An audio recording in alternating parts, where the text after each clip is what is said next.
सभा के माननीय अध्यक्ष, हिंदी के वरिष्ठ आलोचक प्रोफेसर रवि भूषण जी, जब आप ये कहते हैं कि रांची के वरिष्ठ साहित्यकार, तो मुझे लगता है कहना चाहिए कि देश के वरिष्ठ आलोचक प्रोफेसर रवि भूषण जी, आदरणीय प्रोफेसर अशोक प्रियदर्शी जी, प्रोफेसर माया प्रसाद जी, हिंदी के बहुत लाडले कथाकार रणेंद्र जी, पंकज मित्र जी, लड़ाकू और पढ़ाकू भाई मिथिलेश जी, उन्होंने खुद कहा है ऐसा, तो मैं उनकी बड़े हैं वो मुझसे क्यों मैं इनकार करूं। हिंदी की बहुत महत्वपूर्ण और संवेदनशील आलोचक डॉक्टर रश्मि रावत जी, और जिनके निमित्त हम यहाँ उपस्थित हैं, जिन्होंने ये मौका दिया कि हम सब इकट्ठे हो सके, जिनके कविता संग्रह पर हम बात कर रहे हैं, मेरे लिए एक अद्भुत संयोग जिनके कविता संग्रह से बना है, प्रज्ञा जी। इस सभागार में जहां ये हो रहा है, ये नहीं हो सकता था यदि जिंदर जी इजाजत न देते। तो जिंदर जी, मनीष जी जो यहाँ से उठकर नीचे चले गए हैं, और बहुत ही महत्वपूर्ण वरिष्ठ युवा और बिल्कुल युवतर साथी। देखिए, माइक ने तो हमारे बच्चों का काम कर दिया था, उनके पक्ष में चला गया था माइक। ऐसा लगने लगा था कि उनकी अब सुन ली जाएगी या हमें सुननी पड़ेगी, लेकिन व्यवस्था हमेशा ज्यादा ताकतवर साबित होती है।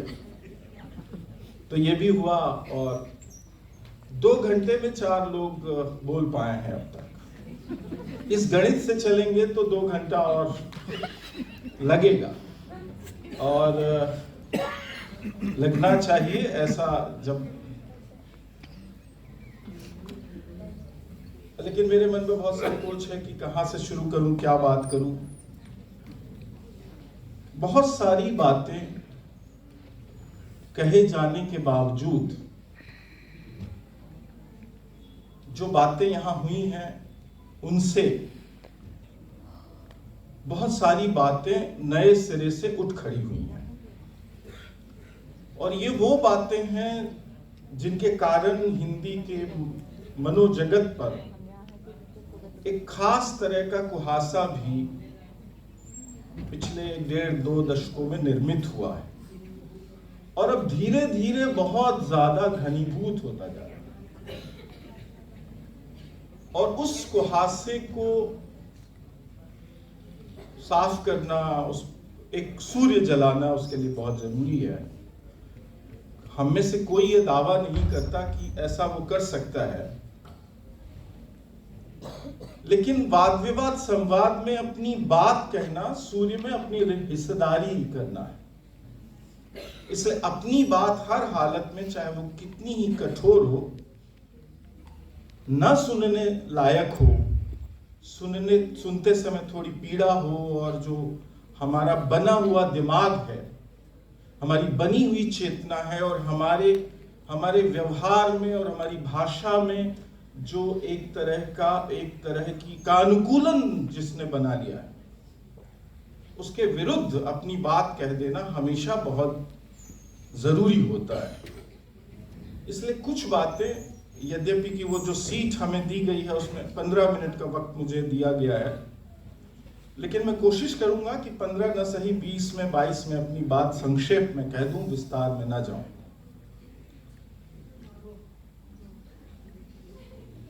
सबसे पहली बात तो ये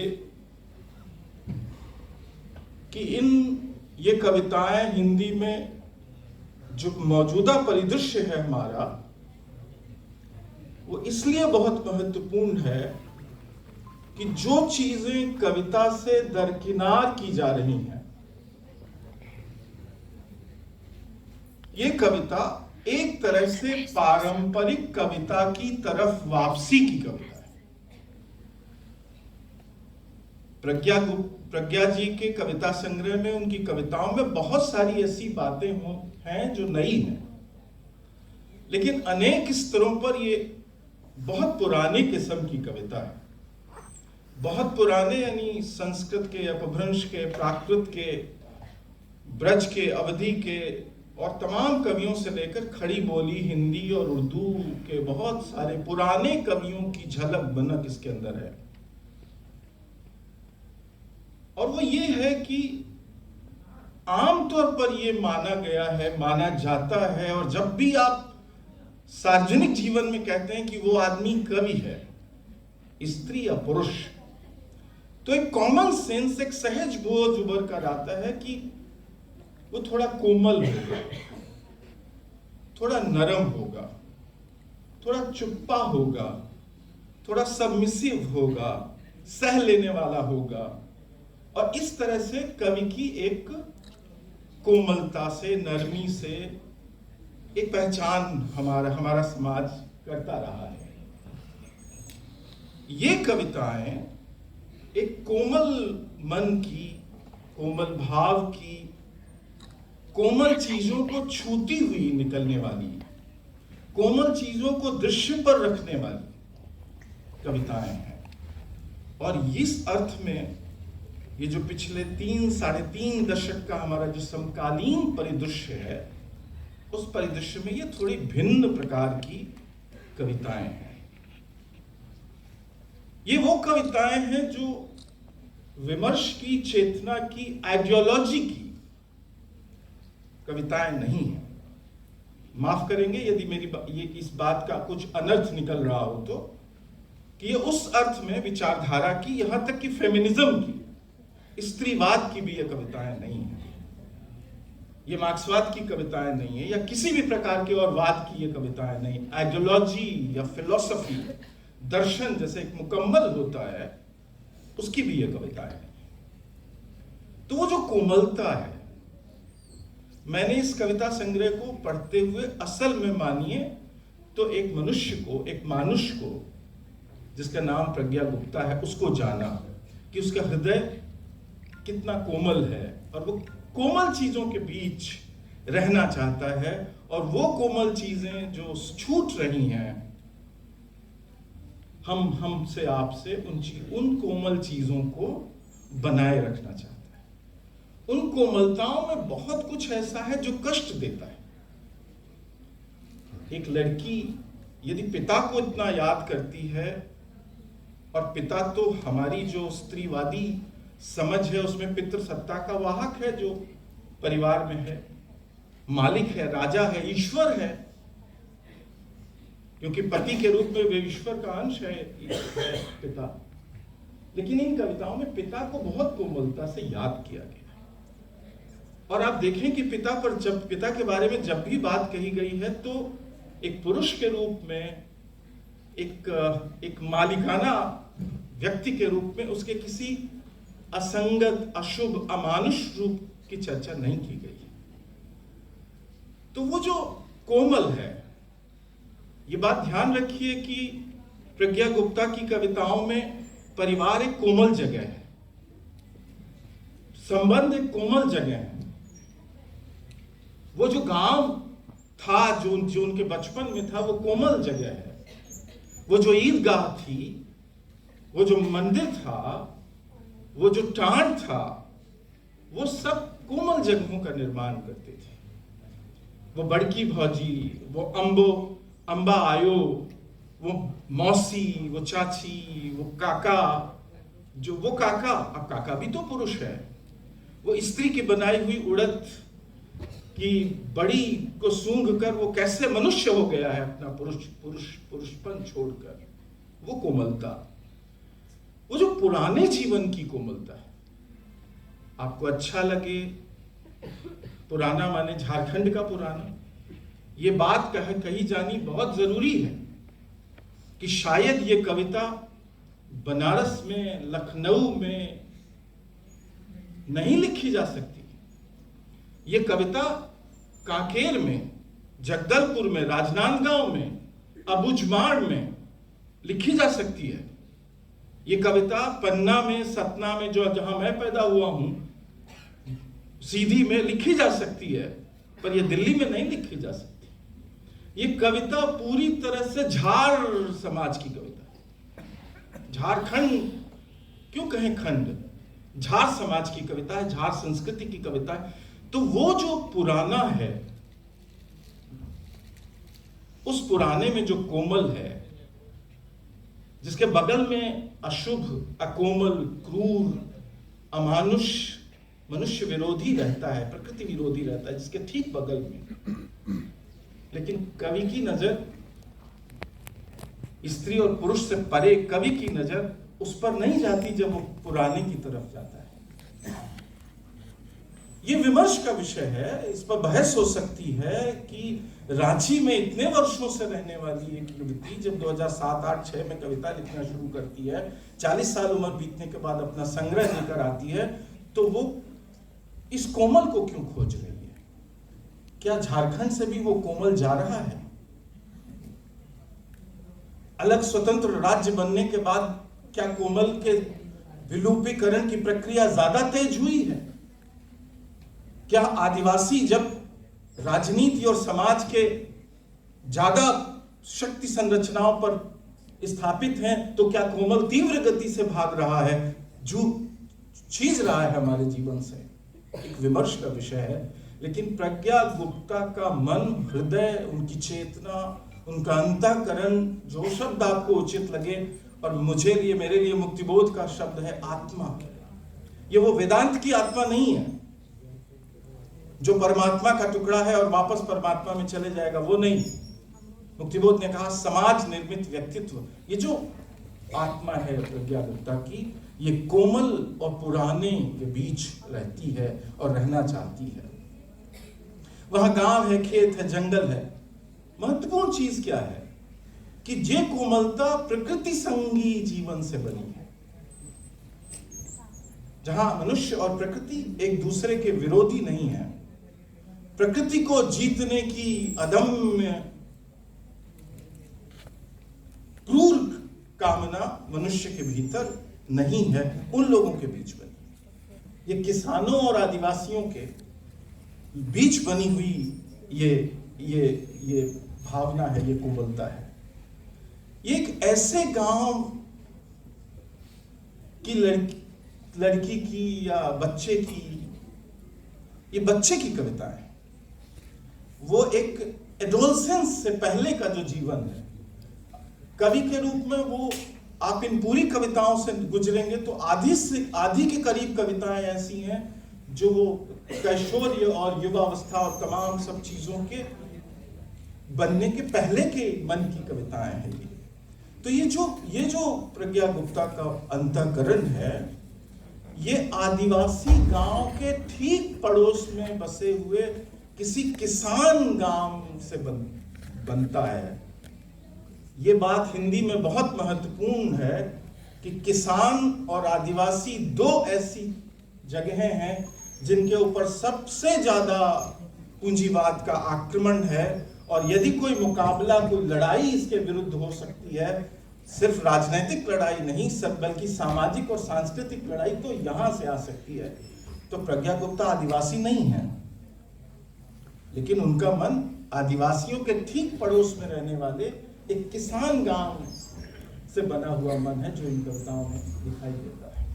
इसलिए वो चीज बहुत महत्वपूर्ण है, क्योंकि इसके एक मुहाने, इसके एक हाथ पर इधर आदिवासी हैं और इसके दूसरे हाथ की तरफ किसान है, जो आदिवासी नहीं है पर जिनका जीवन लगभग आदिवासियों जैसा ही है। उनकी मान्यताएं भी लगभग आदिवासियों की तरह। जब मैं आज से 15 साल पहले पहली बार आदिवासी विचारों से परिचित होने की प्रक्रिया में मैं था, तो मैंने देखा कि ये बहुत सारे विचार और मान्यताएं हमारे गांव में ठीक वैसे हैं किसानों के बीच में जैसे आदिवासियों के बीच में।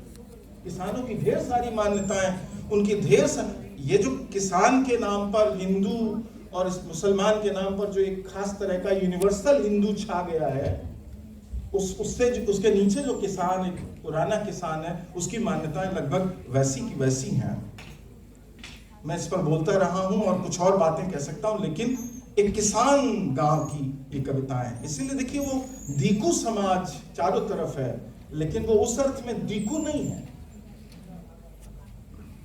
ये दीकुओं का, वो जिसको आप दीकू आइडेंटिफाई करते हैं, पहचानते हैं, उसके भीतर वो जो आदिवासियों का सहचर है, उनकी तरह जीवन जीने वाले लोगों, वो प्रज्ञा गुप्ता के बचपन का मन है जो इन कविताओं में सबसे, इसलिए उनकी उपमाएं, उनकी भाषा की बनक, उनके भाषा के चलन का तरीका, और उसमें वो सब बिल्कुल एक इस तरह सहज है, वो इतनी सहज है ये भाषा, इसका पूरा का पूरा तेवर, इसकी बनावट, इसकी संरचना, इसके भीतर का सारा जल और सारा का सारा वो आटा और सारी के सारे वो सब कुछ जिससे वो गुथी हुई है, वो इतना सहज है। कैसी सहज है कि जब मैं इन कविताओं को पढ़ रहा था तो वो हल चलाने वाला किसान जब हराई खींचता है खेत के अंदर, हराई हल से वो ऐसे अंडाकार एक चीज बना देता है, उसमें जितनी एक सहजता होती है,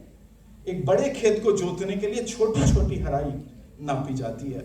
तो एक हराई बीतने के बाद दूसरी हराई, फिर तीसरी हराई, फिर चौथी हराई, ऐसे बड़ा खेत, 10 एकड़ का खेत, 1 हेक्टेयर का खेत, इस तरह जोता जाता है। ये छोटी हराई जैसे बनती है, वो बड़े खेत, बड़ी दुनिया को जानने के लिए एक छोटी हराई पहले बनाई है, वो हराई की तरह ये कविताएं दिखाई देती हैं। इतनी ये साधारण, जैसे किसी जंगल के बीच बहती हुई किसी कम गहरी नदी में जो जल होता है, जिसको आप बिना डरे जिसके भीतर प्रवेश कर सकते हैं। एक नदी वो है जो पहाड़ के भीतर घर बहती हुई चली आती है, जो शिव की जटाओं से निकलती, वो वाली नदी नहीं। वो पहाड़ के बीच ऐसी है जो बिल्कुल ऐसे आप उसको डराएगी नहीं, आपको आमंत्रित करेगी और आपको खींच लेगी। उस तरह की नदी के जल की तरह ये कविता की भाषा और उसकी पूरी संरचना है। और यही वो चीज है जो प्रज्ञा गुप्ता नाम के एक कवि का, जिससे मूल निर्मित होता है। तो मुझे हिंदी का एक पुरखा कवि याद आता है, जिसकी कविता में पुराने के प्रति वैसा ही आकर्षण है, और वो कवि है त्रिलोचन, जिसे प्रगतिशील कविता के पंच महाभूत कहा गया है। यह शब्दावली इस्तेमाल करने के लिए मैं माफी चाहता हूं। पंच तत्व, ये सब ब्राह्मणिक शब्दावली, इससे परहेज किया जाना चाहिए, कुछ और शब्दावली में बात की जानी चाहिए। ये जो 5 पुरखे प्रगतिशील कविता के हैं, मुक्तिबोध, शमशेर, नागार्जुन, केदारनाथ अग्रवाल और त्रिलोचन, इसमें ये कविताएं अनेक अर्थों में त्रिलोचन के घर की, त्रिलोचन के घराने की, त्रिलोचन के परिवार की कविताएं हैं। त्रिलोचन की कविताएं 2 प्रकार की हैं। एक वो कविताएं हैं जो इतनी अविधात्मक, इतनी वृत्तांतात्मक हैं कि आपको लगेगा कि इसमें कविता नहीं है। यहां से वहां तक 95% संरचना में कोई कविता नहीं। चंपा काले काले अक्षर नहीं चीनती, या चित्रा जाम्बोरकर, या अवतरिया, ये खासकर परिस्त्रियों को केंद्रित जो उनकी कविताएं हैं, या दूसरी तरफ नगई मेहरा, बोरे केवट के घर और लड़ाई के दिन वगैरह जैसी कविताएं, धरती की कविता। और दूसरी तरफ त्रिलोचन की कविताएं जो बहुत गहरे क्लासिकल संयम से बनने वाली। आप ये भी बहुत अचरज की बात है कि प्रज्ञा जी के यहाँ त्रिलोचन की दोनों सतहों को छूने की एक कोशिश दिखाई पड़ती है, यानी ये अनायास है। कई बार हमारे पुरखे हमें मालूम नहीं होते। हम अपने पिता का नाम तो जानते हैं, अपने दादा का नाम तो जानते हैं, पर बहुत सारे ऐसे होते हैं पुरखे जिनको हम नहीं जानते। इस कविता का कोई पुरखा कवि है 100 साल पहले, पुराना कवि, तो 1943 के कविता संग्रह धरती से का कवि त्रिलोचन है इस कविता का पुरखा।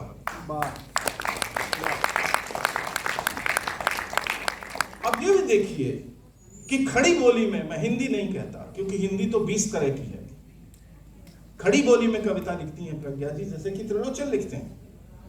और उनका संघर्ष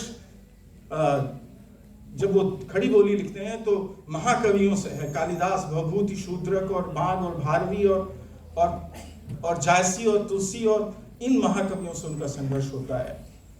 और जब वो अवधि में आते हैं अमोला की कविताएं। आप देखिए, एक तरफ इस कविता संग्रह में अवधि की खड़ी बोली की कविताएं हैं, तो दूसरी तरफ नागपुरी की कविताएं हैं। अमोला भी यहाँ मौजूद है। त्रिलोचन प्रज्ञा गुप्ता का अमोला भी संग्रह में मौजूद है। इसलिए मुझे इस संग्रह को पढ़ते हुए फिर दूसरा कोई कवि आता है मुझे दिखाई देता रहता है, तो वो बुंदेलखंड के कवि भगवत रावत हैं, जिन्होंने बुंदेली में भी कविताएं लिखी हैं और खड़ी बोली में भी कविताएं लिखी हैं, जो त्रिलोचन से एक मायने में आगे आती हैं, क्योंकि भगवत रावत हिंदी के एक ऐसे कवि हैं जो स्फीति को धता बता देते हैं। ज्यादा बोलना, यदि कहीं ज्यादा बोला जा रहा है तो ये अवगुण है, ऐसा आमतौर पर कहा जाता है। पर भगवत रावत कहते हैं कोई बात नहीं, जिसमें खुशी मिले, यदि ज्यादा बोलने में खुशी मिलती है तो मैं ज्यादा बोलता हूं। भगवत रावत भी यहाँ मौजूद हैं। अब चूंकि ये स्त्री की कविताएं हैं, तो आपको बार बार आप देखा कि पूरा मंच पर स्त्री स्त्री स्त्री स्त्री स्त्री बार बार इस बात को कहा गया। इसमें कोई ऐसी बात नहीं जिसको नहीं कहा जाना चाहिए। तो फिर इस कविता का जो एक पूर्वज बाना है वो अनामिका की कविताओं से मिलता है। अनामिका की कविताएं एक स्तर पर बहुत बीहड़ कविताएं। बीहड़ मतलब उस सेंस में बीहड़ जैसे मध्य प्रदेश का मुरैना भिंड दतिया वाला बीहड़ है, उस सेंस में बीहड़ संरचना की कविताएं हैं त्रिलोचन की। अनामिका की वैसे हिंदी में कम मिलते हैं ऐसे बीहड़ता के कवि हैं, चंद्रकांत देवताले हैं, उस तरह के कवि हैं बीहड़। तो इन कविताओं में वो बात नहीं है, लेकिन जो अनामिका की वैसी कविताएं हैं जो थोड़ी त्रिलोचनई जिनके भीतर है, उस तरह की कविताओं से इस कविता का परिवार मिलता है। इसीलिए देखिए कि मैंने कहा कि ये एक ऐसे किसान गांव की कविता है जिसके बगल में एक आदिवासी गांव है, या जिसके मुहाने से आदिवासियों का इलाका शुरू होता है। इसीलिए इस संग्रह में 7-8 ऐसी कविताएं हैं जहां प्रज्ञा गुप्ता, यदि वो झारखंड में नहीं होती, यदि वो सिमडेगा में नहीं पैदा हुई होती, यदि वो उन गांव केसरई जिनको उन्होंने समर्पित किया है अपने गांव को, यदि वो केसरई की नहीं होती तो ये कविताएं नहीं लिख पाती। करम के गीत, कांस के फूलों ने कहा जुहार, कार्तिक, धरती पर सुबह का स्वागत, रक्षा भूत और खूंट देवता, ये कविताएं कोई गैर आदिवासी नहीं लिख सकता। आप पार्वती तिर्की से तो उम्मीद करते हैं, फिर उगना की कवि से, कि वो दैत्यों को और भूतों को, परेतों को और तमाम उन आदिवासी विश्वासों को अपनी कविता में ले आए। पर प्रज्ञा गैर आदिवासी होते हुए भी इन कविताओं में, और ये अद्भुत कविताएं हैं। ये 7-8 कविताओं का जो पुंज है, जो एक पूरा का पूरा गुच्छा है, वो जो गुच्छा है वो अद्भुत इस संग्रह को बिल्कुल एक नया डायमेंशन देता है, क्योंकि वो आदिवासी का जो एक सीमित संदर्भ हमारे बीच व्याप्त है, उससे ये परे जाती है। मैं नहीं जा रहा हूं उस दिशा में बहुत ज्यादा।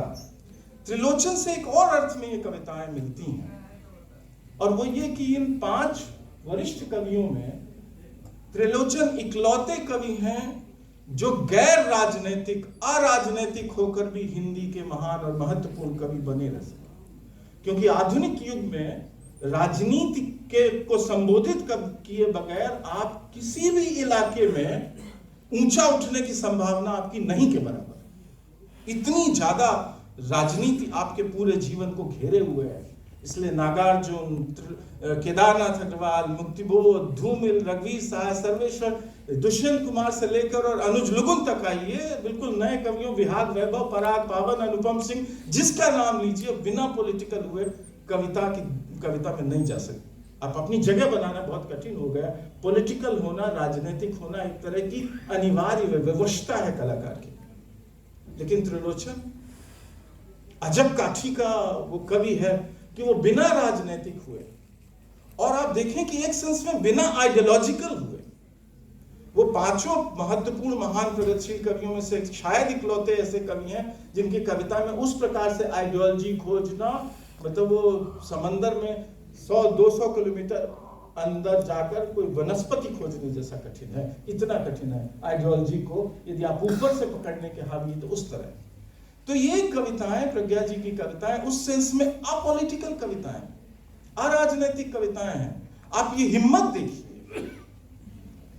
कि एक कवि आ रहा है और वो पूरी तरह राजनीति, कहीं कहीं उसका, जैसे त्रिलोचन में है, त्रिलोचन की एक कविताएं हैं, इलाहाबाद के कुंभ या माघ मेले पर 5-7 कविताएं हैं जो थोड़ी पॉलिटिकल हैं। उसमें राजनीतिक व्यवस्था के बारे में कुछ कहीं कहा गया है, लड़ाई के दिनों में सेकेंड वर्ल्ड वॉर के बारे में कुछ कहा है। वैसे एक जगह, जैसे वो आजकल कौन ज्यादा बोलता है, कौवे कहाँ ज्यादा बोलते हैं, इस तरह का एक रेफरेंस एक कविता में आया है कि कौवे कहाँ बोलते हैं। इशारा विधायन सभाओं और संसदों की तरफ है। इकलौता ऐसा उदाहरण है। इस अर्थ में भी ये कविताएं हैं। शायद ये इसीलिए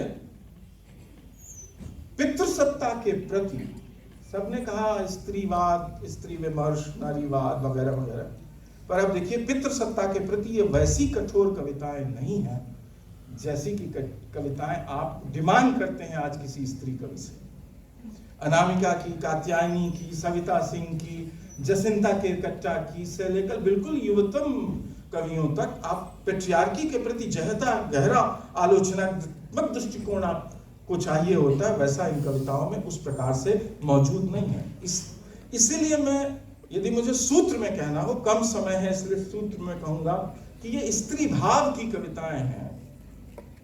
वो स्त्री भाव, अब देखिए कोई स्त्री भाव नहीं होता है, ये भी एक पितृसत्ता द्वारा बनाया हुआ एक कंस्ट्रक्ट है कि ये चीज स्त्री भाव है। ये स्त्रियों के भीतर, कौन बताता है आपको कि स्त्री कोमल होती है, ममतालु होती है? कौन, किसने बताया आपको? कौन ये बातें रचता है?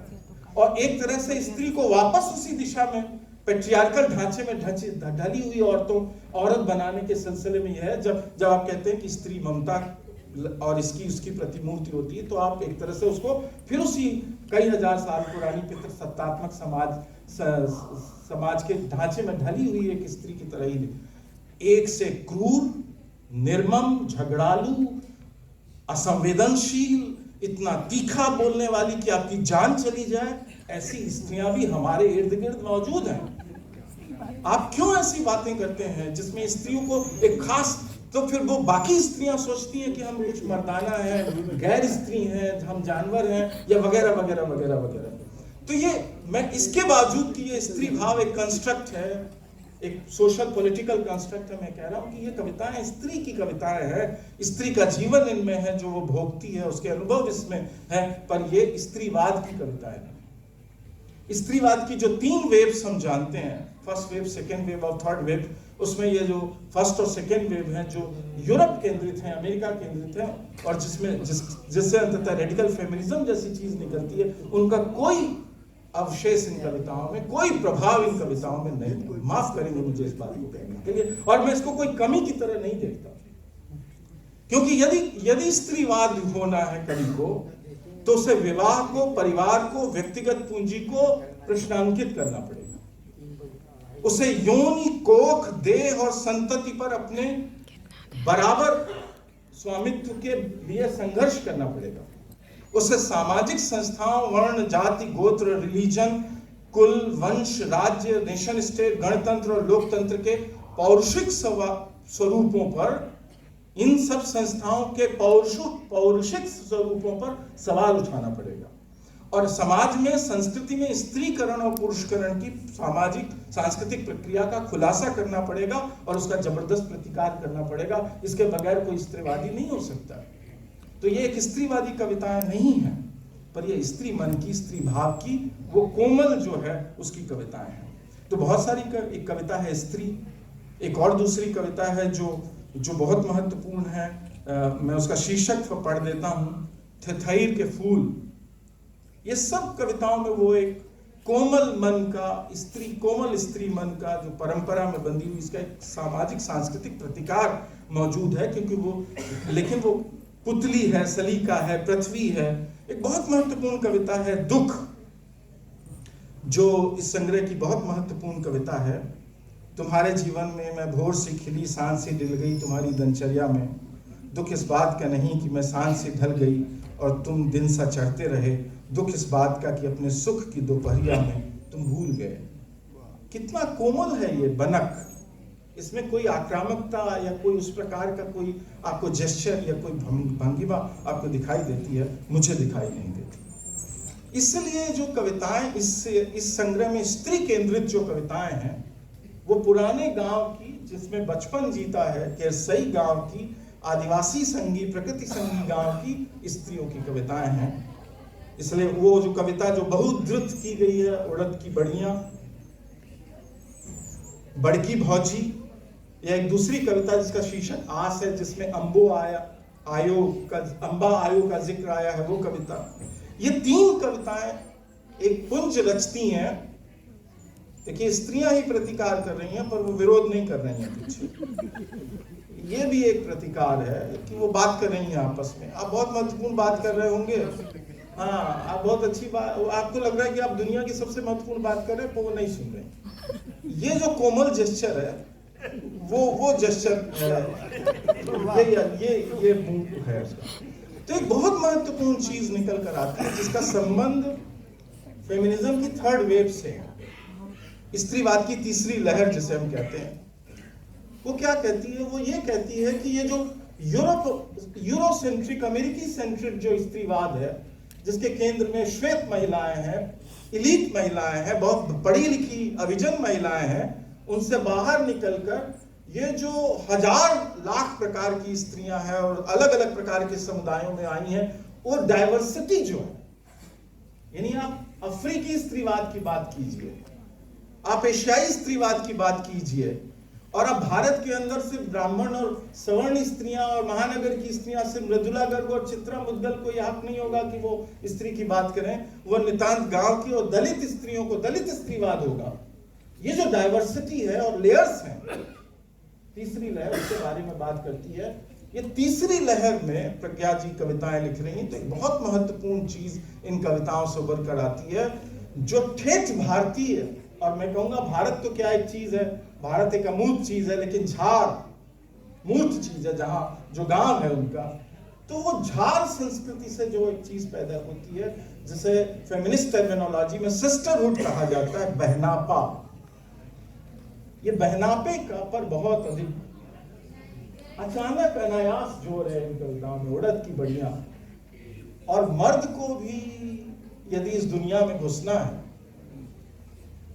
तो उसे बहन की तरह बनकर, इसलिए पिता सिर्फ पिता इसलिए नहीं है, वो बहन बनकर प्रवेश करता है, सिस्टर बनकर। वो काका जो उड़द की वो बड़ी का सूंघ के वो दौड़ रहे हैं, उसके अंदर भी एक सिस्टर भाव है, बहनापा है।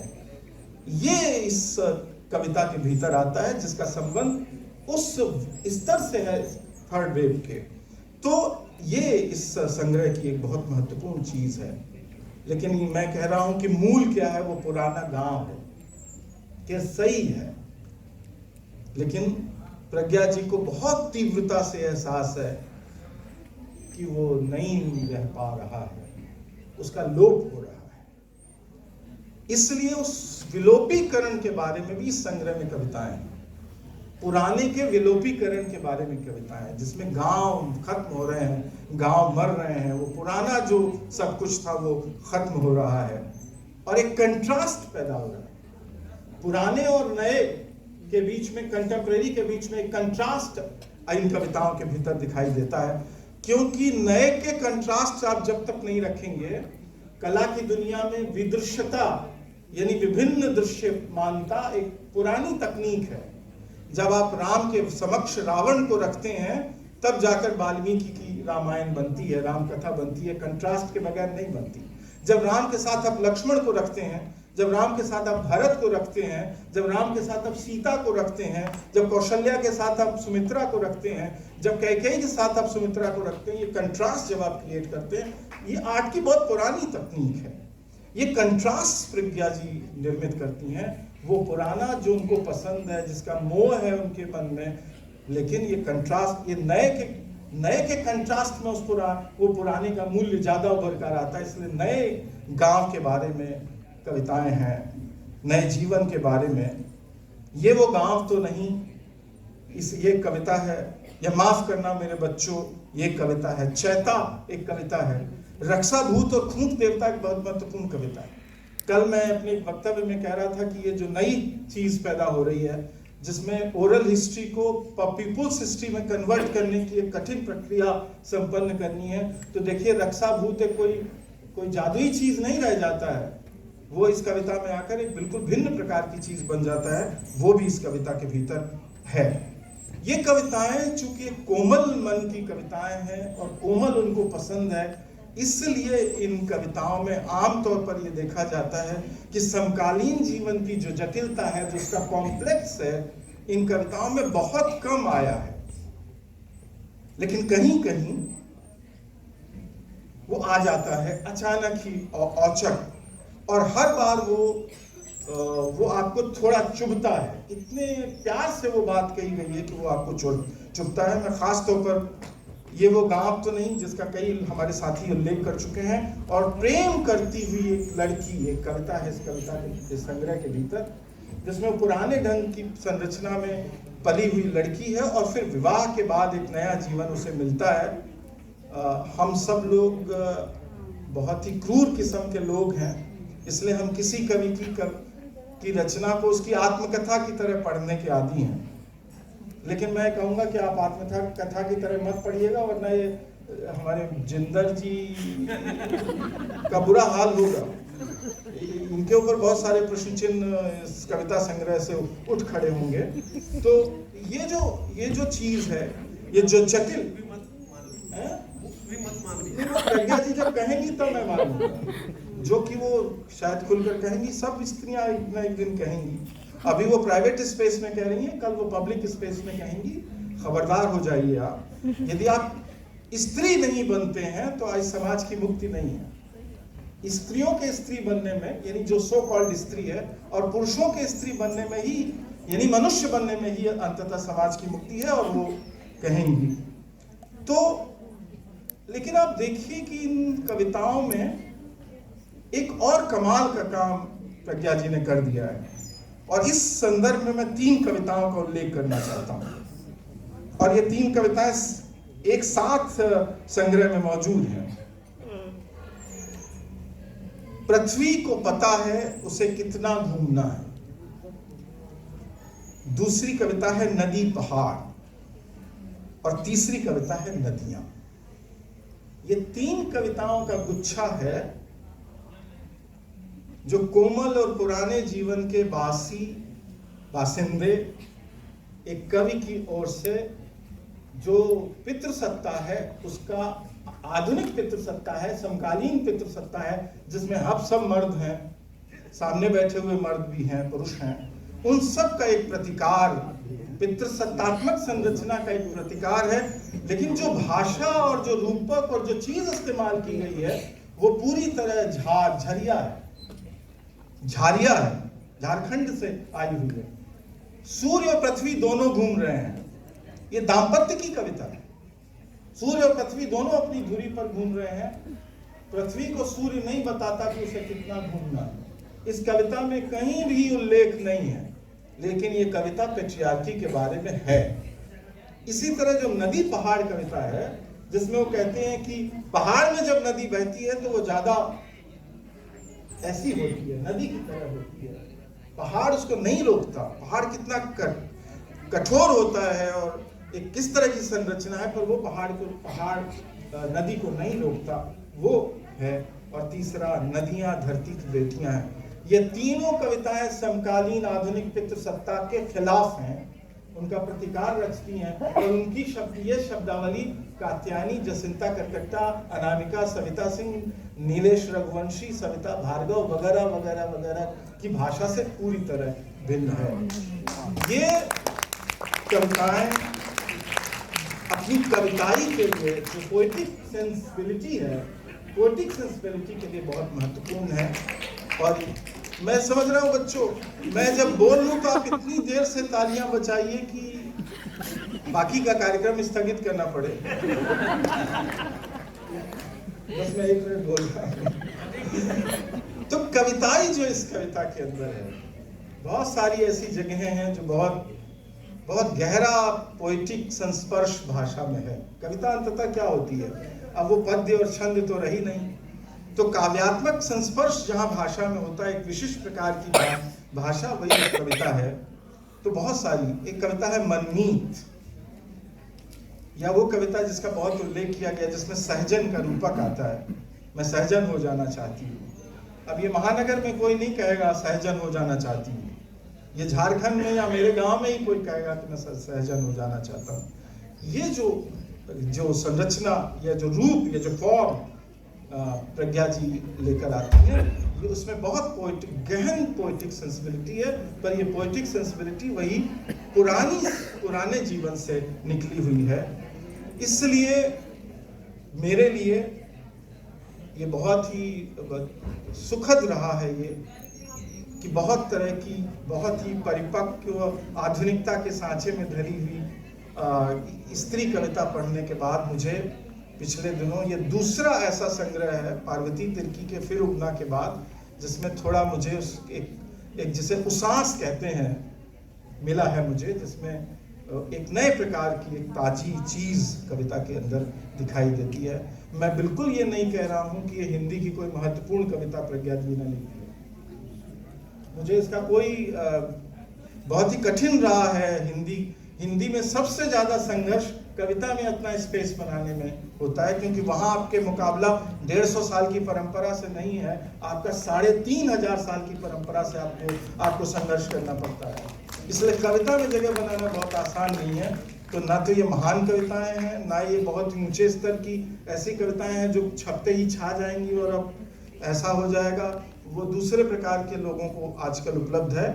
तो लेकिन इस कविता में एक विश्वास है कि एक कवि यदि थोड़ा ज्यादा अपने को कवि की तरह पेश करेगा और कवि के रूप में आत्मसंघर्ष करेगा, जो उसे करना चाहिए, घर के अंदर और बाकी जगहों पर कवि के रूप में उपस्थित होगा, तो मुझे उम्मीद है कि उसकी अपनी एक राह भी, जिसको अपना पर्सनल सिग्नेचर कहते हैं कला की दुनिया में, वो पर्सनल सिग्नेचर भी इस प्रज्ञा जी में निर्मित कर पाने की एक क्षमता इस कविता संग्रह से मुझे दिखाई देती है। बहुत शुक्रिया।